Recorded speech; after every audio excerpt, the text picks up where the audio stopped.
시간에 주의 뜻 이뤄지기 기다려 하루하루 살 동안 주님 인도하시니 주 뜻 이룰 때까지 기다려. 다시 사도신경 하겠습니다. 전능하사 천지를 만드신 하나님 아버지를 내가 믿사오며 그 아들 우리 주 예수 그리스도를 믿사오니 이는 성령으로 잉태하사 동정녀 마리아에게 나으시고 본디오 빌라도에게 고난을 받으사 십자가에 못 박혀 죽으시고 장사한 뒤 사흘 만에 죽은 자 가운데서 살아나시며 하늘에 오르사 전능하신 하나님 우편에 앉아 계시다가 저리로서 산자와 죽은 자를 심판하러 오시리라. 성령을 믿사오며 거룩한 공예와 성도가 서로 교통하는 것과 죄를 사하시는 것과 몸이 다시 사는 것과 영원히 사는 것을 믿사옵나이다. 아멘. 거룩하신 하나님 아버지 감사합니다. 이렇게 부족한 저희들을 또 불러주셔서 하나님 앞에서 작은 예배 속에서 하나님을 또 기억하고 생각하고 또 하나님의 말씀을 되새길 수 있는 귀한 시간을 허락하셔서 감사드립니다. 이 시간을 통하여서 저희들 사람이 보기에도 또 저희가 보기에도 너무나 부족하고 또 너무나 작은 사람들입니다. 하나님 보시기에도 정말 부족하고 연약할진데 또 하나님이 사랑하셔서 저희도 이것에 불러주셨고 또 하나님의 계획 가운데서 하나님의 뜻 가운데 진행된다고 믿습니다. 정말 많이 부족하고 정말 어리석고 부족한 저희지만 하나님께서 또 뜻하신 바가 계시다면 저희를 통하여서 하나님의 뜻이 이루어질 수 있도록 인도해 주시고 저희가 정말 마음과 정성을 다해서 하나님의 자녀로서 또 하나님을 사랑하는 자로서 살아갈 수 있도록 축복해 주시옵소서. 이 시간에 또 특별히 말씀을 전하는 세건지 전도사에게 능력을 함께 하셔서 그가 정말 하나님의 마음을 또 깨닫고 하나님의 계획 가운데서 성령님이 이끌으시는 바 안에서 하나님의 일을 감당하고 또 하나님의 뜻대로 살아갈 수 있는 자가 될 수 있도록 인도해 주시고 또 같이 협력하고 또 섬기는 저에게도 깊은 마음 주셔서 하나님이 이끄시는 대로 또 허락하시는 대로 하나님이 또 기쁨을 주시고 소원을 주시는 대로 하나님 뜻 가운데 갈 수 있도록 함께 하시기 인도해 주시옵소서. 예배를 시작하는 중에 있습니다. 마치는 시간까지 함께 해주시고 감사드리며 거룩하신 예수님의 이름으로 기도드렸사옵나이다. 아멘. 오늘 성경 말씀은 이사야서 30장 26절 말씀입니다. 이사야서 30장 26절 말씀입니다.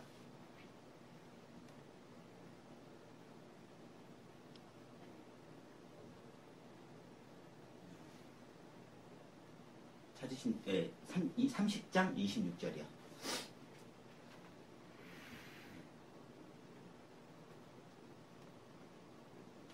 찾으신 줄 알고 제가 봉독해 드리도록 하겠습니다. 여호와께서 자기 백성의 상처를 싸매심에 그들의 맞은 자리를 고치시는 날에는 달빛은 햇빛 같겠고 햇빛은 7배가 되어 7날의 빛과 같으리라. 아멘. 네, 한 강사가 워크숍에서 직무 강의를 하는 어떤 영상을 본 적이 있습니다. 그 강사는 딱 물이 차 있는 컵을 회중들에게 보였습니다. 물이 반 정도 차 있었어요. 그러니까 사람들은 그것을 보고 지레 바로 실망했습니다. 여러분 너무 많이 알고 있는 비유죠. 뭐 컵에 물이 반이나 차 있네, 뭐 반밖에 안 차 있네. 또 그거 하려는 거구나. 요즘 사람들 정보력이 워낙 뛰어나기 때문에 그거는 다 알고 있을 거예요. 그래서 또 맨날 듣는 소리를 하는구나 싶어서 흥미를 잃었습니다. 그런데 그 강사가 그 컵을 들고 우리가 들어보지 못한 다른 이야기를 하는 거였습니다. 그는 말했습니다. 물이 이 컵에 차 있습니다. 이것을 우리가 얼마나 들고 있을 수 있을까요? 사람들은 대충 얘기해보고 한 2시간은 둘 수 있지 않을까요? 라고 이야기했다고 합니다. 그리고 거기서 물을 꾹꾹 마셨어요. 반 정도 차있던 물은 이제 3분의 1로 줄었습니다. 이것은 얼마나 들 수 있을까요? 사람들은 아까도 그 2시간 했으니까 3시간 들 수 있지 않을까요? 라고 이야기했습니다. 그리고 물을 다 마셨어요. 이제 컵은 비었습니다. 여러분, 이것은 얼마나 들 수 있을까요? 형님이 생각하기에는 얼마나 더 들을 수 있을까요? 이렇게 들고 네. 30분도 힘들죠. 그렇죠? 힘들죠? 그렇죠? 아마 물이 반이나 들어있건 막 꽉 차 있건 아예 비어 있건 이 컵을 들고 계속해서 들고 있으면 언젠가는 손이 아플 것입니다. 그러고는 말하기를 스트레스에 대해서 이야기한다는 것입니다. 여러분, 스트레스가 쌓인다는 게 큰 스트레스가 위험한 게 아닙니다. 적은 스트레스라 할지라도 그것이 해소되지 않고 쉼이 없고 지속적으로 받게 된다면 그 작은 스트레스가 우리의 삶을 결국에는 어지럽히고 말 것이다. 이렇게 이야기했다는 것입니다. 그리고 현대인의 스트레스에 대해서 강의를 했다는 것입니다. 맞습니다. 제가 느끼기에도 현대인의 가장 큰 적은 바로 스트레스인 것 같습니다. 학생들에서부터 노인에게 이르기까지 인간은 삶을 살아가면서 저마다의 스트레스를 안고 살아갑니다. 저 총각인 저에게는 총각인 걸로 스트레스를 받고 유부남인 형님에게는 유부남이란 이유로 스트레스를 받을 것입니다. 근데 문제는 그것을 온전하게 회복하지 못하면 우리의 삶이 바로 뒤틀린다는 것입니다. 우리의 삶을 바로 잡으려면 우리는 끊임없이 상하는 우리의 마음을 다잡아야 하고 회복해야 한다는 것입니다. 저는 오늘 설교의 주제를 부흥으로 잡았습니다. 부흥이라는 단어는 회복되다, 부활하다, 재유행하다라는 뜻이 있습니다. 구약의 가장 대표적인 부흥의 사건은 느헤미야의 성전 회복일 것입니다. 부흥은 거기에 사용됐던 것입니다. 이스라엘 백성이 그 바벨론의 침략으로 인해서 무너진 그 성전이 수십 년 후에 느헤미야에 의해서 다시 세워집니다. 그것을 부흥이라고 이야기하고 그 부흥의 시초인 것입니다. 우리 신앙이 부흥이죠. 주님께서 십자가에서 못 박히고 죽으심으로 끝난 게 아니라 부활로 이어지고 다시 하실 소망으로 마무리된 것처럼 우리에게도 그러한 부흥, 다시금 부어질 하나님의 은혜가 필요할 줄로 믿습니다. 제가 한 가지 놀랍게 느낀 사실은 부흥은 세상 사람들뿐만 아니라 신앙인들에게 꼭 필요하다는 것입니다. 그래서 어떤 사람들은 다시 부어지는 회복이 없이 소모되면서 어떤 과거의 신앙의 기억들만 간직한 채 살아가곤 합니다. 저도 그랬던 적이 있었던 것 같아요. 내가 예전에 하나님의 은혜가 있었는데, 내가 예전에 하나님의 이런 감동을 받은 적이 있었는데, 그거 붙잡고 과거를 바라보고 현재 부어지는 나의 하나님의 은혜를 바라보지 못하고 그 회복과 부흥을 경험하지 못하고 신앙이 추억이 되어버린 경우가 참으로 많았습니다. 저는 그래서 그런 생각을 했었어요. 한때는 자신의 상처 그리고 자기 연민에 집중하는 것이 건강한 신앙은 아니다. 이런 생각을 했었어요. 왜냐하면 우리 앞에 놓여진 사명이 얼마나 많아요.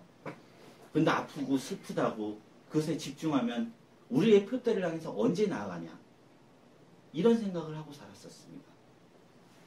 그렇지만 정말 적은 물컵도 많은 시간을 들면 고통스럽듯이 아픔의 문제도 상처의 문제도 온전하게 하나님 앞에 극복되지 않고 그냥 냅두고 무시하고 그냥 한켠으로 마음 한켠으로 치워준다면 우리의 신앙도 결국엔 뒤틀리고 만다는 생각을 하게 되었습니다. 신앙이 뒤틀리면 어떤 결과가 나타나느냐? 하나님을 사랑하지 않습니다. 많은 일을 할 수는 있어요. 그런데 하나님을 사랑하지를 않습니다. 그것이 무슨 의미가 있을까요? 아무리 많은 일을 한다 할지라도 하나님을 사랑하는 것을 놓치는 것은 모든 것을 잃는 것이라고 할 수 있습니다. 우리는 하나님을 사랑하기 위해서라도 우리의 상처를 하나님 앞에 해결해야 하는 것입니다. 진짜 사람이란 존재가 얼마나 연약한지 99가지에 만족할 이유가 있다고 해도 하나의 불행에 고통스러워하는 것이 인간입니다. 연약함이죠.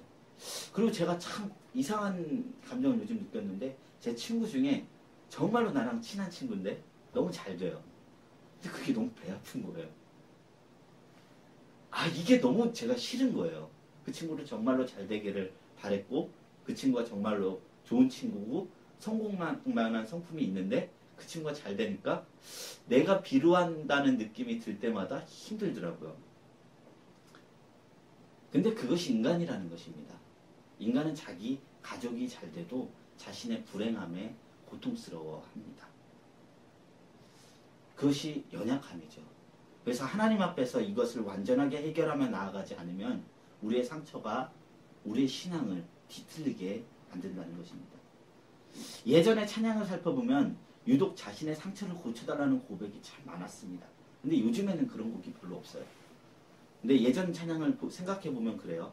왜 나만 겪는 고난이냐고, 뭐 나의 등 뒤에서 복음 성가들을 보면은 뭐 너무 처절해요. 우리 복음 앞에서 자유한 그런 가사가 없고 그냥 나는 죄인이고 쓰레기고 그러니까 나를 제발 고쳐주세요. 이런 내용들이 너무 많습니다.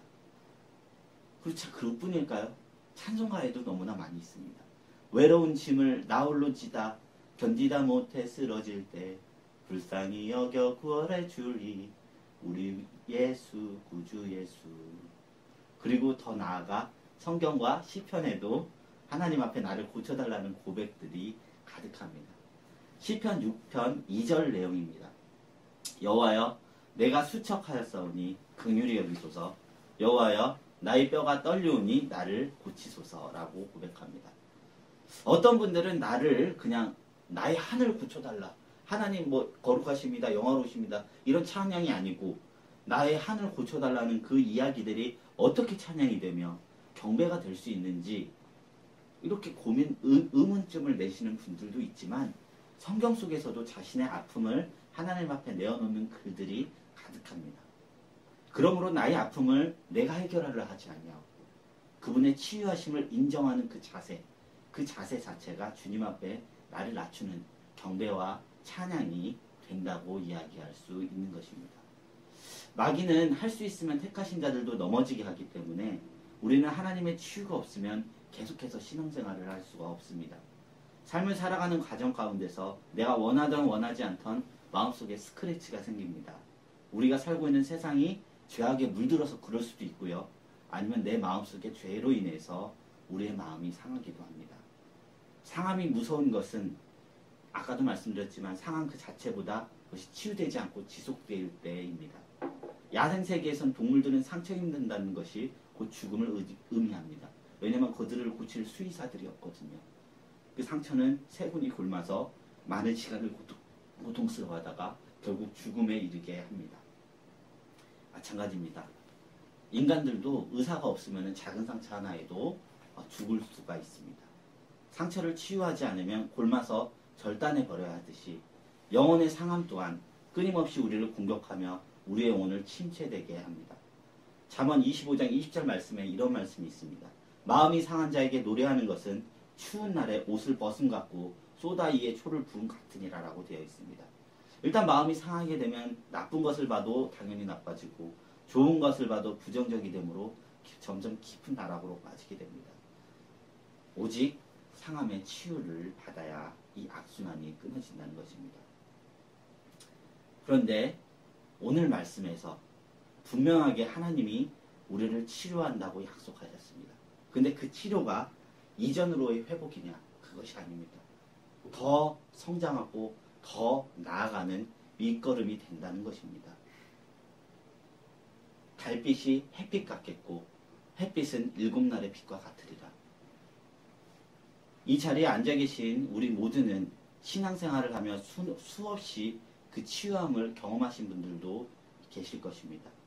저는 이 시간 말씀을 통해서 하나님이 우리를 치유한다는 것이 무엇인지를 다시금 깊게 묵상하는 시간이 되기를 소망합니다.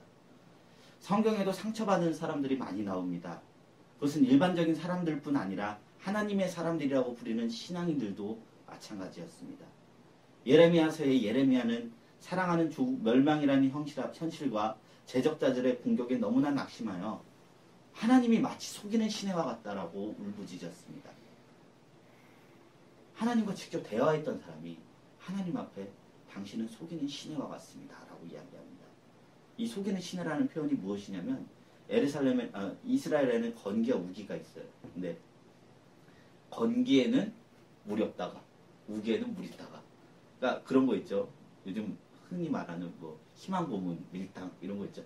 하나님이 아예 은혜를 주지 않으면 주지를 않으시던가 주시려면 내 인생이 편안하게 주시던가 이것도 저것도 아니게 그냥 근근히 살아갈 정도로 마음의 불만이 이렇게 차오르는데 그럴 때마다 약간의 이렇게 소망을 주셔서 다시 살게 하시고 그런데 그게 완전하지 않아요. 마땅한 표현이 갑자기 떠오르지 않네요. 흡족하지 않아요. 흡족하지가 않아요. 그러니까 하나님이 마치 속이는 시내와 같다라고 절망한 것입니다. 엘리야를 살펴보십시오. 바알의 선지자들과 대결 후에 그 기적을 이룬 사내입니다. 그 대결 후에 이겼어요. 하나님 은혜가 있었죠. 근데 상황은 변하지 않고 여전히 아합이 기세등등해갖고 이세벨이 기세등등해갖고 자기를 죽이러 오니까 거기에 절망해서 하나님 앞에 제발 나를 죽여달라고 삶의 소망이 없습니다 라고 이야기할 만큼 절망에 빠졌습니다. 뿐만 아니라 시편의 기자였던 아삽은 시편 73편에 의인이 망하고 악인이 흥하는 모습. 근데 하나님 말씀대로라면 악인이 잠깐 흥할지라도 시간이 지나면 의인이 이렇게 딱 결국에는 승리해야 되는데 죽기까지 편안한 무덤에 가고 의인은 죽기까지 고생만 하다 죽는 모습을 보면서 내가 거의 넘어질 뻔했다라고 표현을 합니다. 이 모든 사람들이 다 위대한 신앙인들이었어요. 아니 어떻게 보면 위대하지 않은 신앙인들이었습니다. 하나님이 그 사람들을 성경의 인물로 세우신 것이죠. 우리도 그런 체험을 할 수가 있습니다. 그러나 우리에게 소망이 있는 것은 하나님께서는 그럼에도 불구하고 우리에게 그토록 바라는 치유자가 되어주시고 결국에는 그 아픔과 이해되지 않음을 넘을 은혜를 우리에게 허락해 주시는 분이라는 것입니다. 십자가 후에 부활이 있듯이 상처로 끝나는 것이 신앙인의 모습이 아닙니다. 성경을 보면 자신의 절망을 부르짖었던 자들이 치유받아서 그냥 절망으로 끝나지 않은 모든 사실을 볼 수가 있습니다. 이를 좀 더 밝게 알 수 있도록 우리가 한 편의 성경을 더 찾았으면 합니다. 시편 13편입니다. 짧은 성경이에요. 시편 13편이에요. 다윗의 시입니다. 시편 13편 제가 읽어드리도록 하겠습니다. 여호와여 어느 때까지니까 나를 영영히 잊으시나이까 주의 얼굴을 나에게서 언제까지 숨기시겠나이까 내가 나의 영혼에 경영하고 종일토록 마음에 근심하시기를 어느 때까지 하오며 내 원수가 나를 쳐서 자긍하기를 어느 때까지 하리이까 여호와 내 하나님이여 나를 생각하사 응답하시고 나의 눈을 밝히소서 두렵건대 내가 사망의 잠을 잘까 하오며 두렵건대 나의 원수가 이르기를 내가 저를 이겼다 할까 하오며 내가 요동될 때에 나의 대적들이 기뻐할까 하나이다. 나는 오직 주의 은자심을 의뢰하였사오니 내 마음은 주의 구원을 기뻐하리이다. 자, 이 시를 살펴보십시오. 좀 웃긴 부분이 있습니다. 이곳에서 다윗은 하나님 앞에 자신의 괴로움을 토설했습니다. 근데 이 구조의 시가 시편에 엄청 많아요. 그러니까 여호와여 내 원수를 죽여주십시오 이런 말에서 이르기까지 이런 하나님 앞에 그냥 원망만 내뱉치는 시조차 있습니다. 심지어 이런 구조의 시를 부르그만이 탄원시라고 분류를 하였는데 시편의 3분의 1이 탄원시라고 합니다. 하나님 앞에 할렐루야 소업이 있는 자마다 하나님을 찬양하지로다 이런 내용의 찬양보다 하나님 내 인생이 왜 이따입니까? 이렇게 말하는 시가 시편에 훨씬 많다는 거예요. 그 151편의 시편 중 50편의 시가 탄원시라는 것입니다. 그런데 그 탄원시를 보면은 일관적인 놀라운 것을 발견하게 되는데 그 탄원이 불평으로 시작해서 믿음의 고백이 담긴 찬양으로 끝이 난다는 것입니다. 보시면 다윗이 5절까지 한 말이 뭐냐? 그저 한 탄일 것입니다. 나를 잊었습니까? 내 대적이 나를 이겼다고 자랑할까만 난 두렵습니다.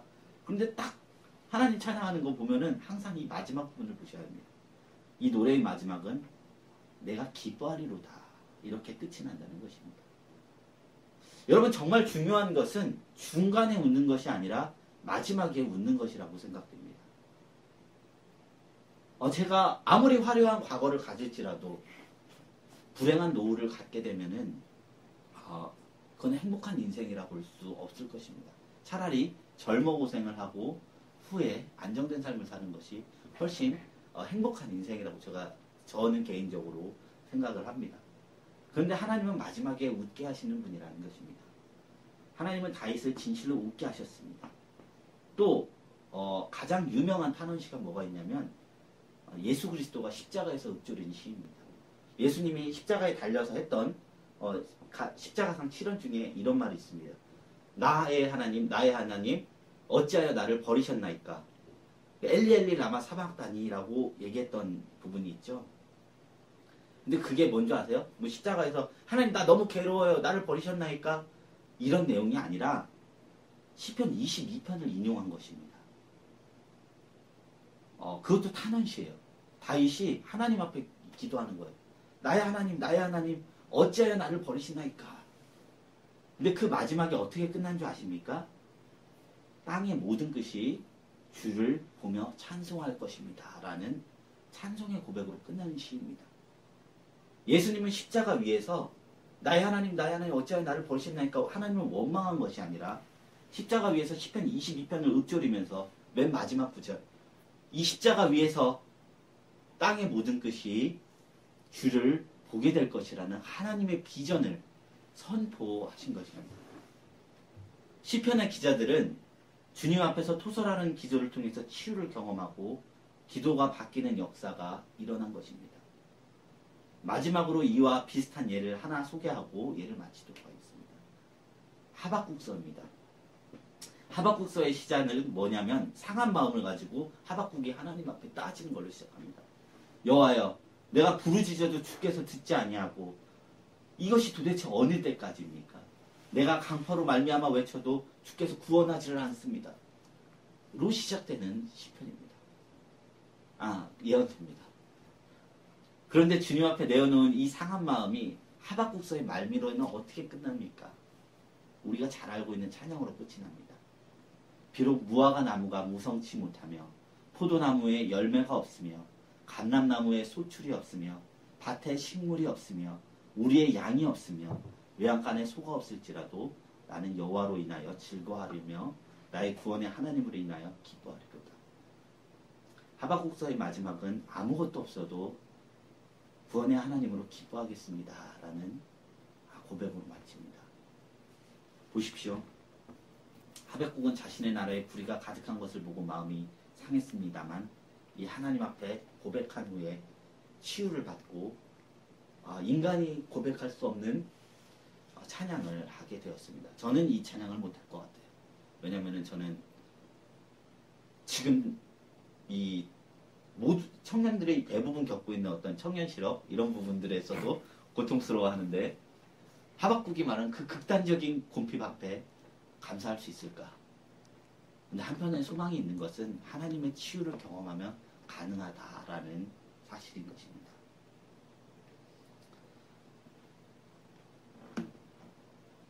저는 이 말씀 그래서 기쁜 아주 멜로디가 밝잖아요. 무화과 나뭇잎이 그런데도 마음이 찡해요. 치료하시는 하나님의 은혜 가운데서 나온 믿음의 고백이기 때문인 것입니다. 이렇듯 치유를 경험하게 되면 우리의 기도가 바뀌게 됩니다. 그리고 진정한 마음으로 경배를 할 수 있게 됩니다. 그러므로 우리가 하나님 앞에 가끔 찬양이 나오지 않을 때는 가끔은 하나님 앞에 진짜 하나님과 싸우고 싶은 마음, 그 진솔한 마음으로, 그 상한 마음으로 하나님께 탄원하는 것이 필요합니다. 다윗은 하나님의 마음에 합한 자라 했습니다. 그가 인간적으로 완벽하지 못했으나 왜 그가 합하냐? 범사에 하나님을 경외하는 삶을 살았기 때문입니다.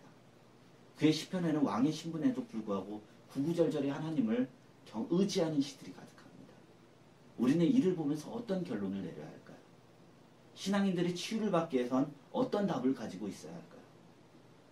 치유가 가지고 있는 본질적인 메시지는 하나님을 의지하는 삶인 것입니다. 우리 모두가 나의 상함이 주님 앞에 치유를 받을 수 있다는 믿음을 소유하게 되기를 소망합니다. 우리 자신이 정말로 하나님을 의지하고 있는 것일까요? 나 자신을 바라보며 내가 주인되다 무언가를 놓치고 상하고 있는 것은 아닐까요? 하나님을 바라본다는 것, 이것은 부끄러운 것이 아닙니다. 예수님이 바리새인을 책망하셨을 때 내가 차라리 맹인이었다면 죄가 없을 텐데 네가 본다고 주장하니까 내 죄가 그대로 있다라고 책망하셨습니다. 여러분, 우리는 모두 바리새인들처럼 내가 상함을 갖고 있으면서도 안 상했습니다. 나는 멀쩡합니다. 바득바득 이를 갈면서 하나님께 대적하는 그런 존재가 되지 아니하고 하나님 앞에 여전히 상함이 있고 여전히 약하고 나의 어려움을 주님 앞에 진심으로 토설할 수 있는 위대한 신앙인이 되었으면 좋겠습니다. 말씀을 맺도록 하겠습니다. 이 땅에 있는 수많은 범죄자들을 살펴보면 모두가 아픔을 가지고 있는 사람들이라고 합니다. 가정교육을 제대로 받지 못했거나 학대받은 기억들이 있다거나 그런데 반면에 이 땅에서 훌륭하게 세워진 위인들 또한 모두가 어렸을 때 고난과 상처와 고통을 받은 사람들이라고 합니다. 그 둘의 차이가 무엇일까요?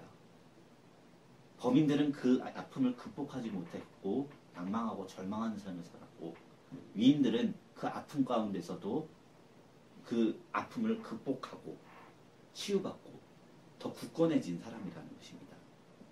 아픔과 괴로움은 치유되고 극복만 된다면 우리가 더욱 성숙할 수 있는 계기가 됩니다. 아마도 하나님께서 우리에게 상함을 허락하신 것은 우리가 잘하기를 원하는 것은 아닐까 생각해 봅니다.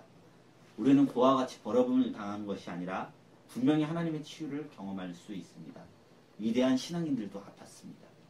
그럴수록 하나님께 진심으로 토설하며 치유받았습니다. 그 치유는 그들을 더 하나님을 경외하는 삶으로 나아갈 수 있게 하였습니다. 우리도 하나님 앞에 토설했으면 좋겠습니다. 날이 갈수록 하나님에 대한 경외감이 커지는 이루어가는 교회 성도 여러분들이 되기를 소망합니다. 마지막으로 말씀을 읽고 말씀을 마치도록 하겠습니다. 여호와께서 자기 백성의 상처를 싸매시며 그들의 맞은 자리를 고치시는 날에는 달빛은 햇빛 같겠고 햇빛은 7배가 되어 7날의 빛과 같으리라. 다 같이 기도하겠습니다. 이 시간 기도할 때 하나님 앞에 우리의 마음을 진솔하게 토설하고 우리의 상한 마음, 어려운 마음 다 주님 앞에 내려놓고 하나님의 치유 안에서 더욱더 굳건해질 수 있는 우리 모두가 될 수 있게 달라고 다 같이 기도하겠습니다. 다시 기도하겠습니다. 하나님 감사합니다. 하나님께서 우리에게 아주 나라를 주신 말씀을 통하여서 아버지는 우리가 주님을 온전히 붙잡는 어린애 같은 아이에게 되게 해주시옵소서. 내 힘과 내 능력으로 살아가는 것이 아니라 우리 하나님께서 허락하시고 또 이끄시고 보호하시는 대로 살 수 있는 우리가 되어서 오로지 하나님의 영광 위에 살아갈 수 있도록 하나님 은혜 좀 주시옵소서. 우리가 바라보는 주님 앞에 아버지를 믿음으로 나아가기 원합니다. 성령 함께 해주시옵시고 제 마음속에 기쁨과 눈을 주게 하셔서 하나님 앞에 감사함으로 믿음으로 나아갈 수 있도록 하나님도 주시옵소서. 우리 이름을 위시는 하나님을 있으니 하나님 함께 해주시고 아버지 말씀을 통하여서 하나님을 나아갈 수 있도록 하나님 하시옵소서. 아버지 감사합니다.